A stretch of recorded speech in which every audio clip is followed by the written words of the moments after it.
തൃശൂർ പൂരം കലക്കലുമായി ബന്ധപ്പെട്ട് ADGP MR Ajith കുമാറിനെതിരെയുള്ള കടുത്ത നടപടി ഒഴിവാക്കാമെന്ന് സസ്പെൻഷൻ പോലുള്ള നടപടി ആവശ്യമില്ലെന്നും DGP റവാഡ ചന്ദ്രശേഖർ ശുപാർശ നൽകി. സർക്കാർ നിർദ്ദേശത്തിന്റെ അടിസ്ഥാനത്തിൽ മുൻ DGPയുടെ റിപ്പോർട്ട് പുനർപരിശോധിച്ചാണ് പുതിയ നിർദ്ദേശം ഉൾപ്പെടുത്തിയിരിക്കുന്നത്. അതേസമയം സ്വർണ്ണക്കടത്തുമായി ബന്ധപ്പെട്ട സംസ്ഥാന ഇന്റലിജൻസ് മേധാവിയായ P. വിജയനെതിരായ വ്യാജമൊഴി നൽകാൻ നിർദ്ദേശിച്ച MR അജിത് കുമാറിനെതിരെ മുൻ DGP നൽകിയ റിപ്പോർട്ടും സർക്കാർ മടക്കിയിരുന്നു.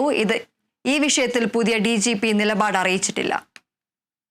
തൃശൂർ പൂരം കലക്കലുമായി ബന്ധപ്പെട്ട വിഷയത്തിലും P. വിജയനെതിരായ വ്യാജമൊഴി നൽകിയത് സംബന്ധിച്ചും MR അജിത് കുമാറിനെതിരായ ശുപാർശകൾ ഉൾപ്പെടുത്തിയാണ് മുൻ DGP ഷെയ്ഖ് ദർവേഷ് സാഹിബ് സർക്കാരിന് റിപ്പോർട്ട് സമർപ്പിച്ചത്. എന്നാൽ റിപ്പോർട്ട് പരിശോധിച്ച സർക്കാർ 1.5 മാസം മുൻപ് DGPയുടെ റിപ്പോർട്ട് മടക്കി. 2 ആഴ്ച മുൻപാണ് പുതിയ DGP റിപ്പോർട്ട് പുനഃപരിശോധിച്ചത്. പൂരം കലക്കലിൽ അജിത് കുമാറിനെതിരെയുള്ള കടുത്ത നടപടി ഒഴിവാക്കണമെന്നും സസ്പെൻഷൻ പോലുള്ള നടപടി ആവശ്യമില്ലെന്നുമാണ് DGPയുടെ നിർദ്ദേശം.